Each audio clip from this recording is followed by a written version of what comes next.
just want to... Oh, I can't resist. I'm supposed to quit right here. But, oh, yes.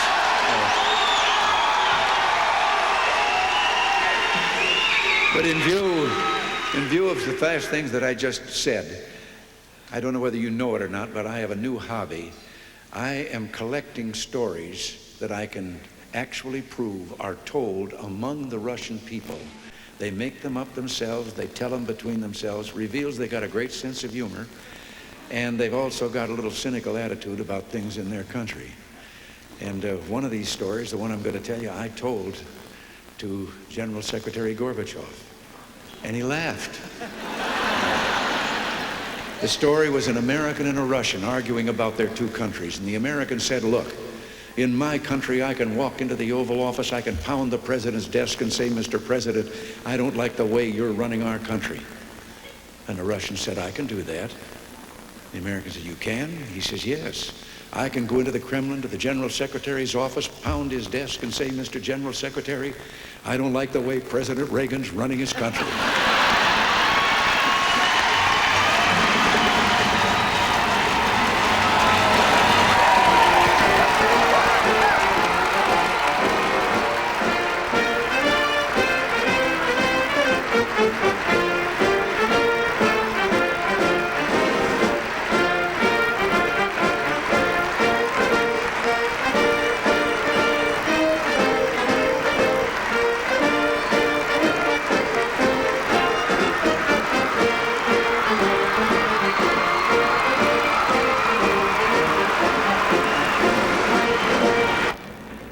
I've been collecting stories, jokes, that I can absolutely establish are told by the people behind the Iron Curtain in the communist bloc, which reveal they've got a great sense of humor, but they've also got a pretty cynical attitude toward their system. And this one has to do with the fact that in the Soviet Union, if you want to buy an automobile, there is a 10-year wait. And you go through quite a process when you're ready to buy, and then you put up the money in advance. So there was a young fellow there that had finally made it, and he was going through all the bureaus and agencies that he had to go through and signing all the papers, and finally got to that last agency where they put the stamp on it. And the man then that had made the final stamp of the paper, taking the money, said, all right, come back in 10 years and get delivery of your car. And he said, morning or afternoon? And the fella said, well, 10 years from now, what difference does it make? He said, the plumber's coming in the morning.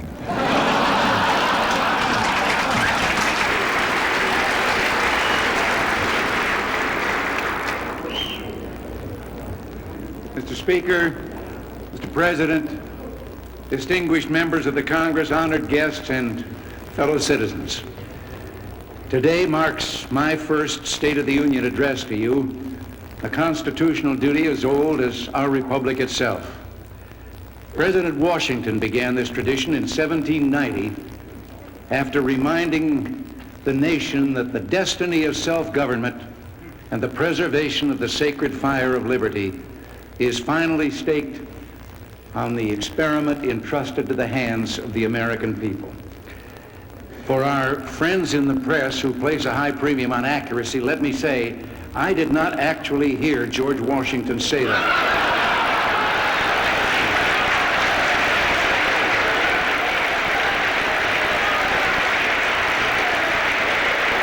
I will not make age an issue of this campaign. I am not going to exploit, for political purposes, my opponent's youth and inexperience.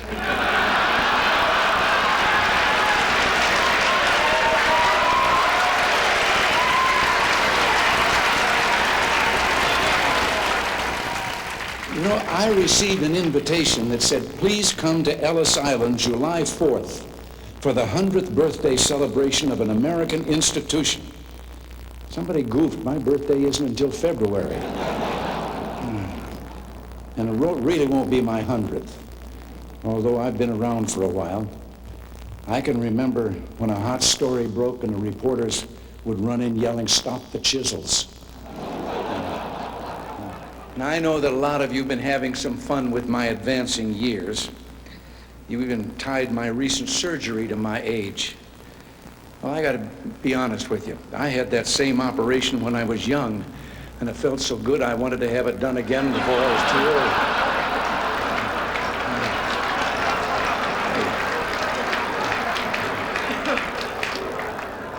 But I am aware of my age.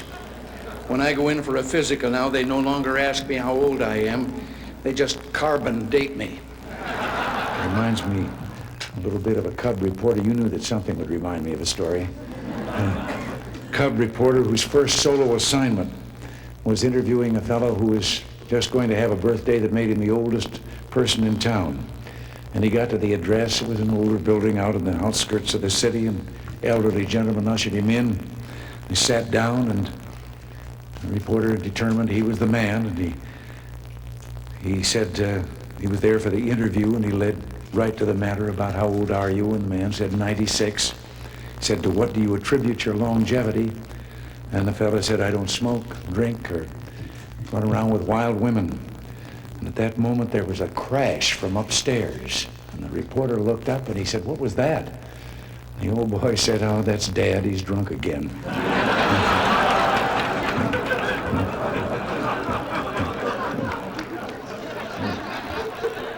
I can still remember my first Republican convention. Abraham Lincoln giving a speech that sent tingles down my spine. No, I have to confess I wasn't actually there. The truth is, way back then, I belonged to the other party.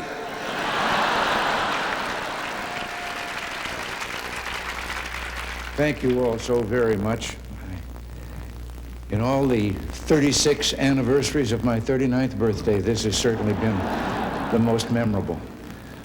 George and Barbara, all of you up here on the top shelf, together with me, and all of you, ladies and gentlemen, I am enormously touched. Yes, today is my birthday. 75 years ago, I was born in Tampico, Illinois, a little flat above the bank building. You didn't have any other contact with the bank than that.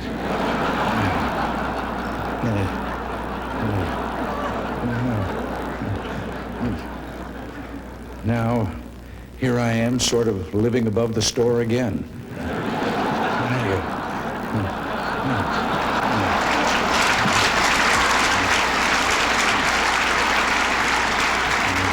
Thank you all very much. Please. Be seated and welcome to the White House.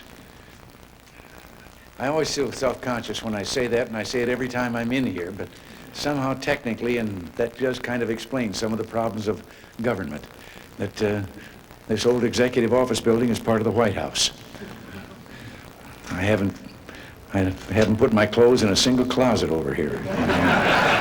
With this great reception that you've given me, I have to say that there was once upon a time that to be a Republican in this area of the country felt a bit like being Gary Cooper in High Noon, outnumbered in a big way.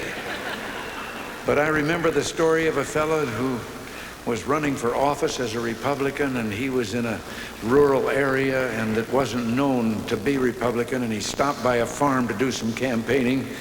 And when the farmer heard he was a Republican, his jaw dropped and he said, wait right here till I go get Ma. She's never seen a Republican before. So he got her, and the candidate looked around for a podium from which to give his speech, and the only thing he could find was a pile of that stuff that Bess Truman took 35 years trying to get Harry to call fertilizer. So he got up on the mound, and when they came back, he gave his speech. And at the end of it, the farmer said, that's the first time I ever heard a Republican speech. And the candidate said, that's the first time I've ever given a Republican speech from a Democratic platform.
nothing I enjoy more than a little country humor. One of the great things about having you here is that I get to tell a farm joke. Now, first I need a setting, but Rick, you're from Kansas, right? You bet. Okay, this takes place in Kansas. There was an old Kansas farmer there. He had a piece of creek bottom land that had never been developed at all. It was all rocks and brush and all messed up, and he started in on it, clearing it, the underbrush, and hauling away the rocks, then cultivating the soil there, and he planted a garden, everything from vegetables on to corn, and it really became a garden spot, and he was pretty proud of what he'd done. So one Sunday morning in church after the service, he asked the preacher if he wouldn't stop by to have a look. Well, the preacher arrived, and he took one look, and he said, "Oh, this is wonderful." He said, "These are the biggest tomatoes I've ever seen. Praise the Lord." He said, "Those green beans, that squash, those melons," he said, "the Lord really has blessed this place. And look at the height of that corn." He said, "The God has really been good." And the old boy was listening to all this, and he was getting more and more fidgety, and finally he blurted out, "Reverend, I wish you could have seen it when the Lord was doing it by himself."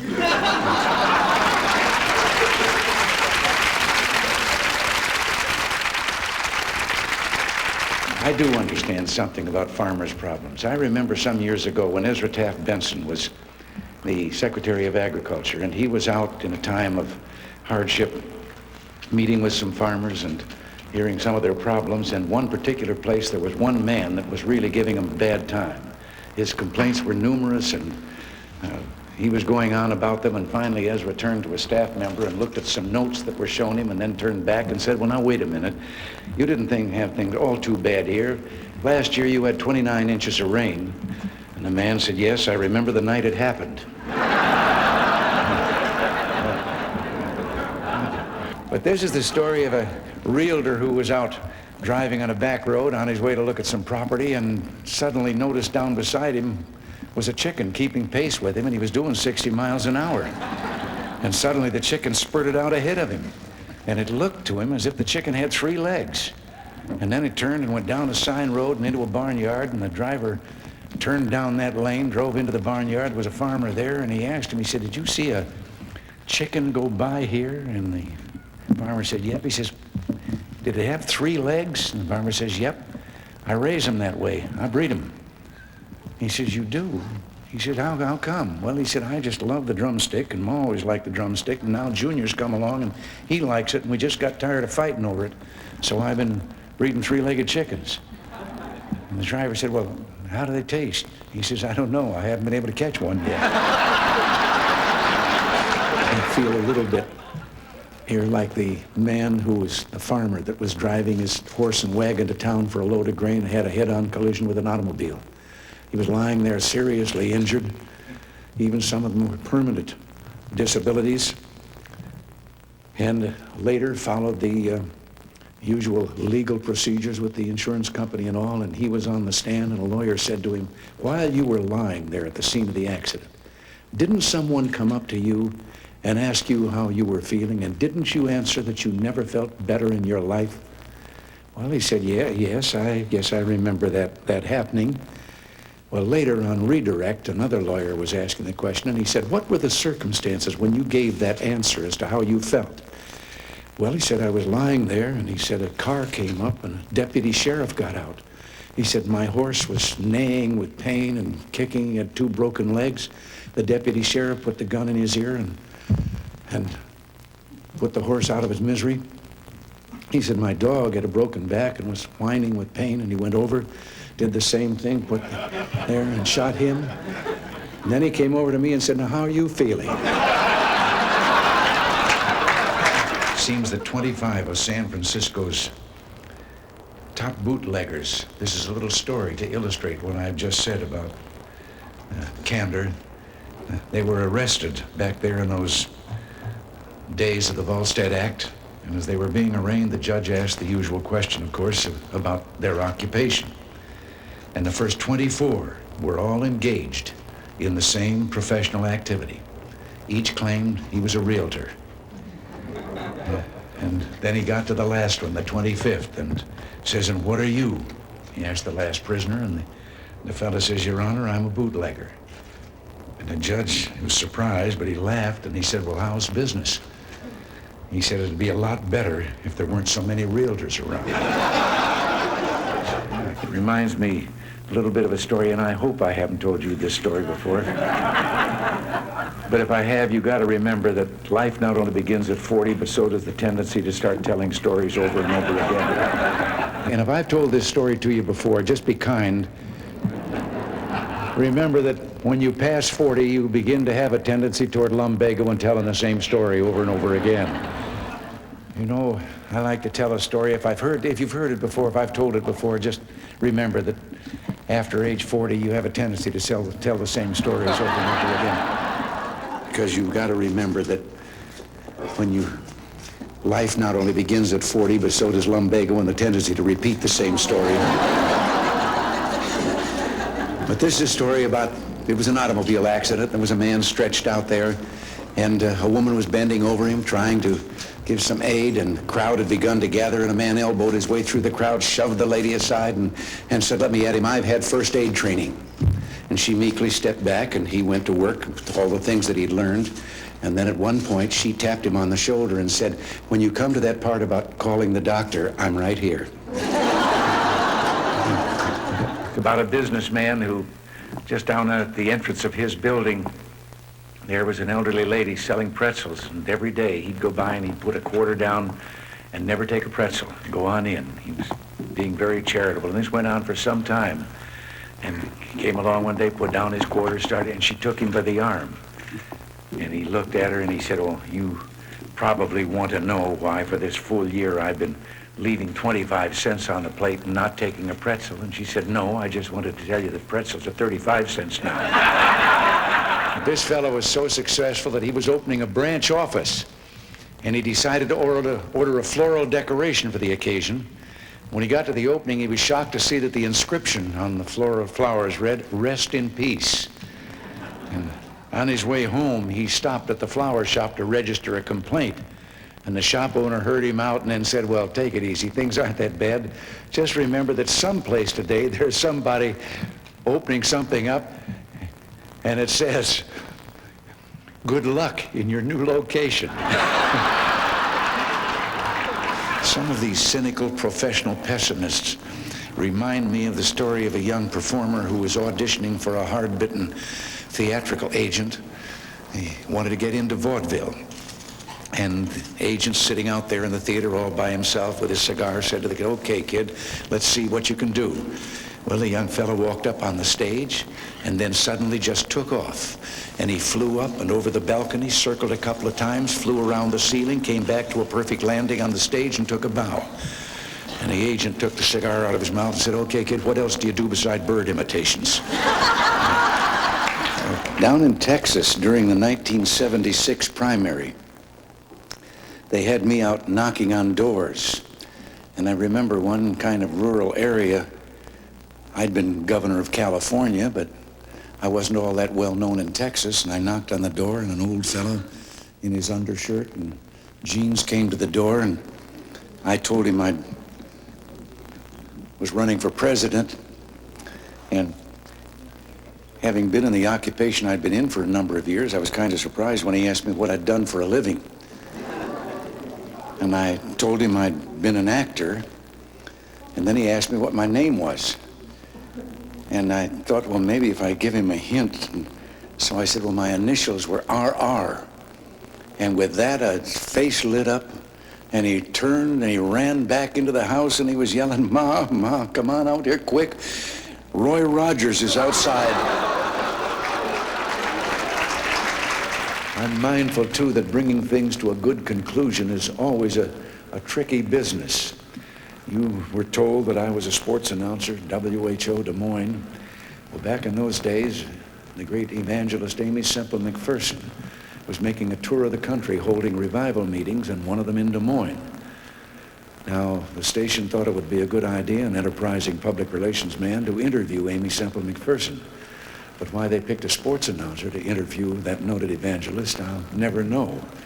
But there we stood in the studio, and I asked her several what I thought were appropriate questions, and then she answered graciously, but then went into a very fervent plea about the success of her meeting. And I sat down until suddenly I heard her saying goodnight to our radio audience, and I looked up at the clock, and there were only 4 minutes to go. Well, I didn't know enough about Amy Semple McPherson that I could fill 4 minutes. So I got up, and in those days of radio and disc jockeys and so forth, I started thanking the noted evangelist Amy Semple McPherson and so forth, but I did like this, which means get a record ready. And the fellow out in the control room through the window reached out. There was always records around there for such contingencies, and picked one up and put it on the table. And I said, ladies and gentlemen, we conclude this broadcast by the noted evangelist Amy Semple McPherson with a brief interlude of transcribed music. I expected nothing less than the Ave Maria. The Mills brothers started singing Minnie the Moocher's Wedding Day.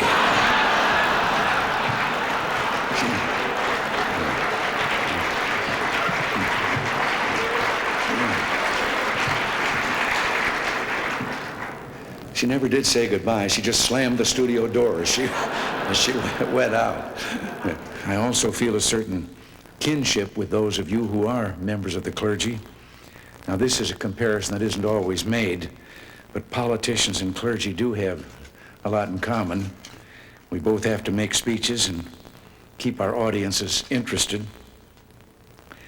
And I know I'm running a risk in telling members of the clergy a story about their own profession, but maybe it will be new to some of you. It has to do with a young minister who was very disturbed because sometime, particularly on those hot Sunday or Sunday mornings, he'd see his group nodding off while he was preaching his sermon, and he told about his distress to a more experienced and older clergyman who said that he'd had that same problem, but he'd found an answer to it. He said, when you see them and their eyes beginning to close, he said, you just insert a line in your sermon and say, last night I held another man's wife in my arms. And he said, they'll wake up. Well, it happened. There came a hot Sunday morning, and there they were, and the eyes were closing, and remembering, he said the line, last night I held in my arms a woman who was not my wife. Well, the first minister had told him that after he got them awake, he was to then say, that woman was my dear mother. And this young fellow said the line, and then said, I can't remember who she was. Fellow fell off a cliff, and as he was falling, grabbed a limb sticking out the side of the cliff and looked down 300 feet to the canyon floor below, and then looked up and said, Lord, if there's anyone up there, give me faith. Tell me what to do. And a voice from the heavens said, if you have faith, let go. He looked down at the canyon floor and then took another look up and says, is there anyone else up there? Now that I'm approaching the end of my presidency, I have to be careful about these waves of good feeling and where they might carry me. That's why I keep reminding myself of a trip that Nancy and I made to Ireland. We were in Cashel Rock, where St. Patrick is supposed to have raised the first cross in Ireland. And a young Irish guide was showing us through the ruins of the old cathedral where that took place. And then he took us through the ancient cemetery, and we came to one huge tombstone there. And the inscription on that tombstone was, remember me as you pass by, for as you are, so once was I. And as I am, you too will be, so be content to follow me.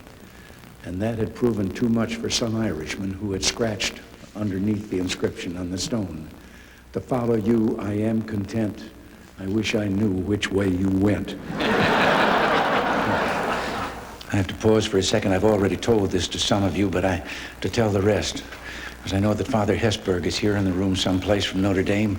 Back in the days of the great Knut Rockne, when Notre Dame was the giant of the football world, And I told this one, Bill, you'll have to hear it again. I told it in the car.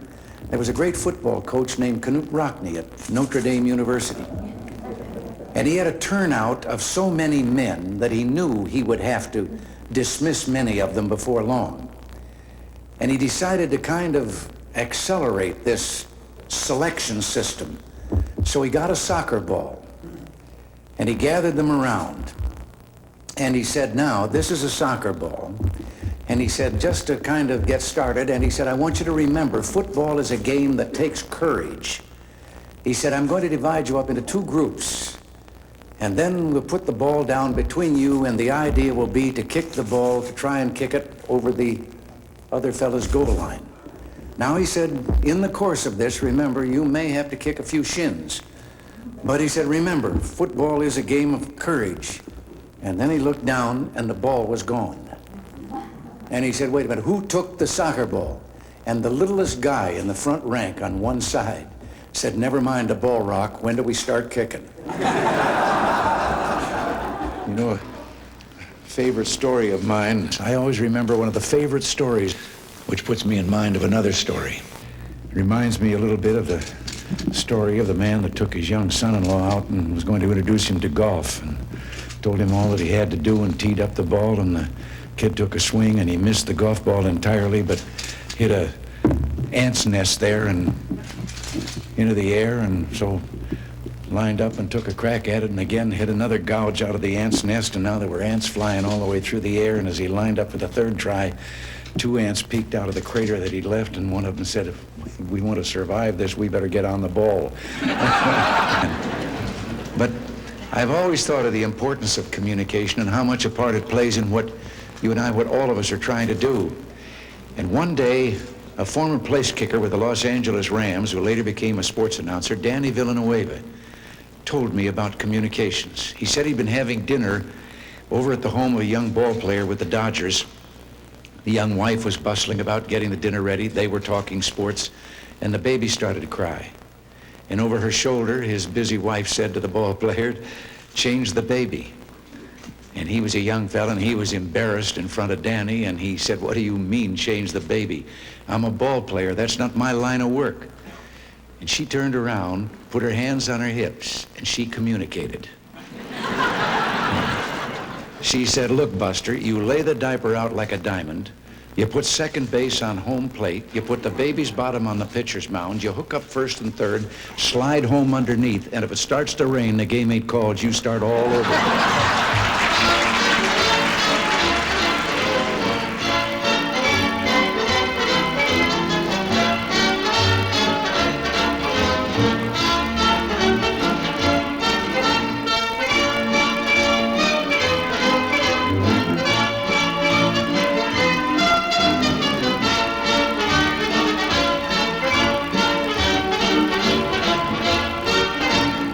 You know, less than one family out of 7 in the Soviet Union owns an automobile. Most of the automobiles are driven by the bureaucrats. The government furnishes them and drivers and so forth. So an order went out one day to the police that anyone caught speeding, anyone, no matter who, gets a ticket. Well, Gorbachev came out of his country home, his dacha. He was late getting to the Kremlin. There was his limousine and driver waiting. He told the driver to get in the back seat, he'd drive, and down the road he went. They passed 2 motorcycle cops. One took out after him. And pretty soon he's back with his buddy, and his buddy says, well, did you give him a ticket? And he said, no. Well, he said, why not? Oh, he says, they're too important. Well, he said, we're told to give anybody a ticket, no matter who it is. Oh, he said, no, this one was too, I could. Well, he said, who was it? He said, I couldn't recognize him. But his driver was Gorbachev.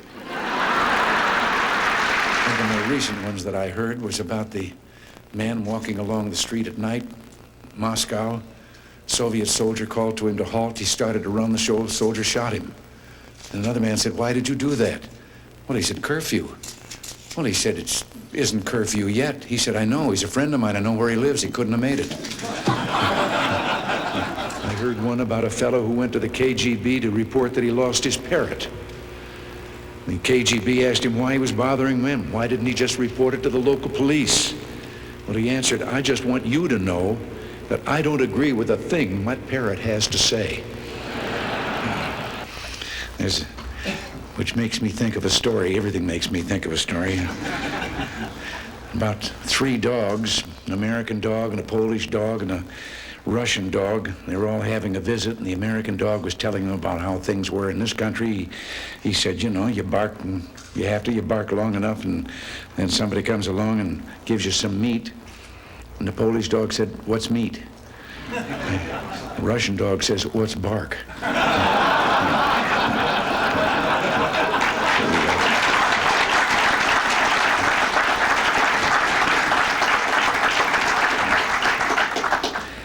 I have to interrupt right here and tell you that in one of my visits, I won't name him, I don't want to embarrass him, but one of the heads of state that I met with on this visit, he gave me one while I was on the way. Told me the story about the 2 fellows in the Soviet Union that were walking down the street, and the one of them says, have we really achieved full communism? Is this it? Is this now full communism? And the other one said, oh, hell no, things are going to get a lot worse. Nancy, would you like to join me up here for... Please.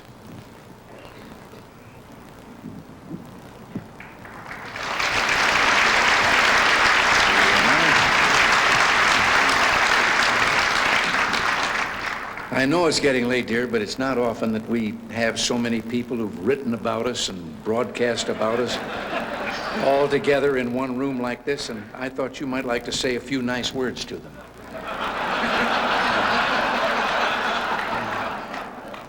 They're all from the press and radio and television. Maybe just a friendly little greeting would do.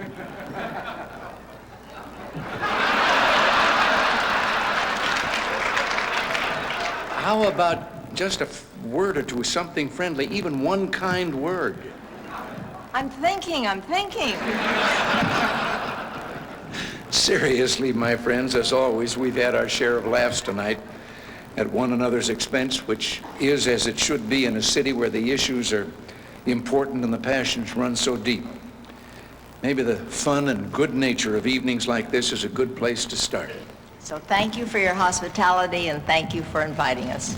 Thank you. All right.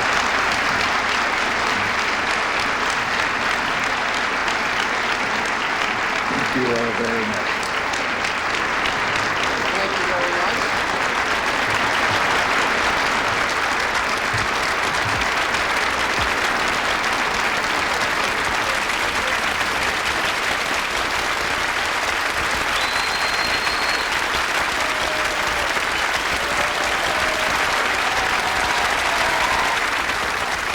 There aren't any words that can properly tell you how bittersweet these days are, and the things that we would like to say to all of you. You know, I keep remembering back, and not too far, when someplace along the line there would always be a picture of a president standing in the Oval Office, looking out the window, usually the picture from behind, and he's standing there, and then his words are quoted as a tag for that picture about, this is the loneliest place, and what a lonely, and so forth.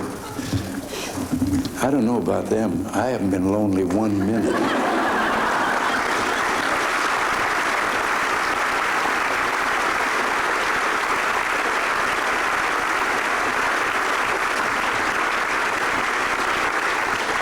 I think both of us have been aware every minute we're here that we're surrounded by you, by others who may not be here in this room today, but here in this house, but over there in the West Wing, well, just here in Washington, all a part of everything we came here to do, and it couldn't have been done without you. And we've all shared, and I like to think maybe it's kind of close to what happened 200 years ago. We were all revolutionaries, and the revolution has been a success. But there just aren't enough words to thank you for all that you've meant to all of us, and how hard it is to say goodbye to all of you. But as I say, the only thing that can make it bearable at all is to remember all that you did and how much of a team you become. And God bless you all, and as I say, there just aren't words enough to express our appreciation to all of you. Thank you, and God bless you all.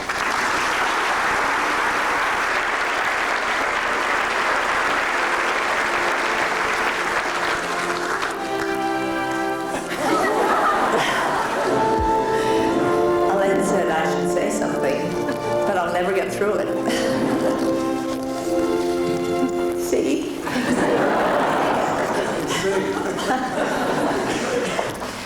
Thank you.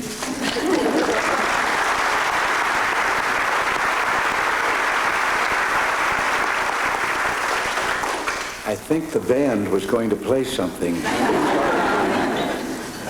And if we're